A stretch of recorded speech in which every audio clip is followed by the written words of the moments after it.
Hi all, welcome back to my channel.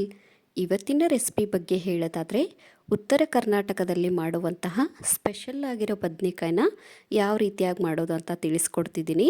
ಹಾಗಿದ್ರೆ ಬನ್ನಿ. ಮೊದಲಿಗೆ ನಾನಿಲ್ಲಿ ಒಂದು ಪಾತ್ರೆನ ತಗೊಂಡಿದ್ದೀನಿ. ಅದಕ್ಕೆ ಸ್ವಲ್ಪ ಆಯಿಲ್ನು ಕೂಡ ಸೇರಿಸ್ಕೊತಾ ಇದ್ದೀನಿ.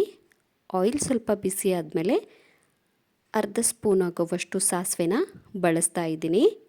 ಹಾಗೆಯೇ ನಾನಿಲ್ಲಿ ಅರ್ಧ ಸ್ಪೂನ್ ಆಗುವಷ್ಟು ಜೀರಿಗೆನೂ ಸಹ ಸೇರಿಸ್ಕೊತಾ ಇದ್ದೀನಿ. ಸಾಸಿವೆ ಮತ್ತು ಜೀರಿಗೆ ಚಟಪಟ ಅಂದ ತಕ್ಷಣವೇ ನಾವು ಇದಕ್ಕೆ ಕರಿಬೇವಿನ ಸೊಪ್ಪನ್ನು ಕೂಡ ಸೇರಿಸ್ಕೊಬೇಕಾಗತ್ತೆ.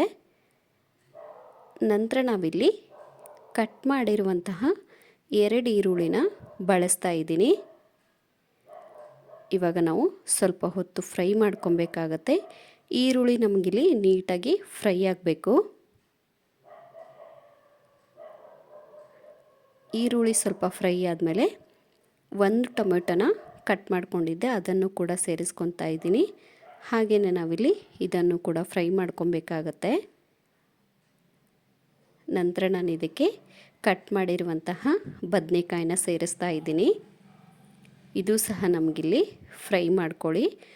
ನಾನಿಲ್ಲಿ ಒಂದಾದ್ಮೇಲೆ ಒಂದು ಏನಕ್ಕೆ ಹಾಕ್ತಿದ್ದೀನಿ ಅಂದರೆ ನೀಟಾಗಿ ಫ್ರೈ ಆಗುತ್ತೆ. ನೀವೆಲ್ಲ ಒಟ್ಟಿಗೆ ಹಾಕಿದರೆ ಅದು ಫ್ರೈ ಆಗಲ್ಲ. ನಂತರ ನಾನಿಲ್ಲಿ ರುಚಿಗೆ ತಕ್ಕಷ್ಟು ಉಪ್ಪನ್ನು ಕೂಡ ಸೇರಿಸ್ಕೊತಾ ಇದ್ದೀನಿ. ಹಾಗೆಯೇ ಮಸಾಲೆ ಖಾರದ ಪುಡಿನ ಬಳಸ್ತಾ ಇದ್ದೀನಿ. ನಂತರ ನಾನು ಒಂದು ಅರ್ಧದಷ್ಟು ಗರಂ ಮಸಾಲ, ಹಾಗೆಯೇ ಒಂದು ಅರ್ಧದಷ್ಟು ಕೊರಿಯಂಡರ್ ಪೌಡ್ರನ್ನು ಕೂಡ ಸೇರಿಸ್ಕೊತಾ ಇದ್ದೀನಿ. ನೀವು ಬೇಕಾದರೆ ಮಸಾಲೆನ ಸ್ಕಿಪ್ ಮಾಡ್ಕೊಬಹುದು. ನಂತರ ಸ್ವಲ್ಪ ಅರಿಶಿನ ಪುಡಿ ಕೂಡ ಸೇರಿಸ್ಕೊತಾ ಇದ್ದೀನಿ. ಹಾಗೆಯೇ ಸಕ್ಕರೆ ಕೂಡ ಬಳಸ್ತಾ ಇದ್ದೀನಿ. ನೀವು ಇದ್ರ ಬದಲಾಗಿ ಬೆಲ್ಲ ಕೂಡ ಸೇರಿಸ್ಕೊಬಹುದು. ಇವಾಗ ನಾವು ಇದನ್ನು ನೀಟಾಗಿ ಮಿಕ್ಸ್ ಮಾಡ್ಕೊಳ್ಳೋಣ. ಲೋ ಫ್ಲೇಮಲ್ಲಿಟ್ಟೆ ನೀವು ಈ ಪ್ರೊಸೀಜರ್ನ ಮಾಡಬೇಕಾಗತ್ತೆ. ಹಾಗೆಯೇ ನಾನಿಲ್ಲಿ ನೀರನ್ನು ಸಹ ಸೇರಿಸ್ಕೊತಾ ಇದ್ದೀನಿ. ನಾವು ಕ್ವಾಂಟಿಟಿಗೆ ತಕ್ಕಂತೆ ನೀರನ್ನ ಬಳಸ್ಕೊಳ್ಳೋಣ. ಇವಾಗ ಇದನ್ನು ಚೆನ್ನಾಗಿ ಕುದಿಯೋಕ್ಕೆ ಹಾಗೆ ಬಿಡೋಣ.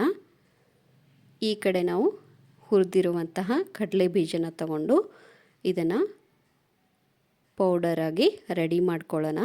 ನಮಗಿಲ್ಲಿ ಪೌಡರ್ ರೆಡಿಯಾಗಿದೆ. ಹಾಗೆಯೇ ನಮಗಿಲ್ಲಿ ಬದನೆಕಾಯಿ ಕೂಡ ಸ್ವಲ್ಪನೇ ಬೆಂದಿದೆ. ಇವಾಗ ನಾವು ಇದಕ್ಕೆ ಪುಡಿ ಮಾಡಿರುವಂತಹ ಕಡಲೆ ಬೀಜನ ಸೇರಿಸ್ಕೊಂಡು ಚೆನ್ನಾಗಿ ಮಿಕ್ಸ್ ಮಾಡ್ಕೊಳ್ಳಿ. ನಿಮಗೆ ನೀರೇನಾದರೂ ಕಡಿಮೆ ಅನಿಸಿದರೆ ಈ ಟೈಮಲ್ಲಿ ನೀರು ಸಹ ಸೇರಿಸ್ಕೊಬಹುದು. ಇದನ್ನು ಒಂದು 2 ನಿಮಿಷ ನೀವಿಲ್ಲಿ ಬೇಯೋಕ್ಕೆ ಹಾಗೆ ಬಿಡಬೇಕಾಗತ್ತೆ. ಮಿಡಲಲ್ಲಿ ಈ ಥರ ಚೆಕ್ ಮಾಡ್ತಾಯಿರಿ. ನಿಮಗೆ ಗೊತ್ತಾಗುತ್ತೆ ಬದನೆಕಾಯಿ ಬೆಂದಿದೆ ಇಲ್ವೋ ಅಂತ. ಇವಾಗ ನಮಗಿಲ್ಲಿ ಬದನೆಕಾಯಿ ತುಂಬ ಚೆನ್ನಾಗಿ ಬೆಂದಿದೆ. ಇದಕ್ಕೆ ನಾನಿಲ್ಲಿ ಲಾಸ್ಟಲ್ಲಿ ಕೊತ್ತಂಬರಿ ಸೊಪ್ಪನ್ನ ಸೇರಿಸಿ ಇವಾಗ ನಾವು ಇದನ್ನು ರೊಟ್ಟಿ ಜೊತೆ ಆಗಿರ್ಬೋದು, ಚಪಾತಿ ಜೊತೆ ಆಗಿರ್ಬೋದು, ಇಲ್ಲ ರೈಸ್ಗೆ ತುಂಬ ಚೆನ್ನಾಗಿರುತ್ತೆ. ಇದನ್ನು ನಾವು ಸರ್ವ್ ಕೂಡ ಮಾಡ್ಕೊಬಹುದು.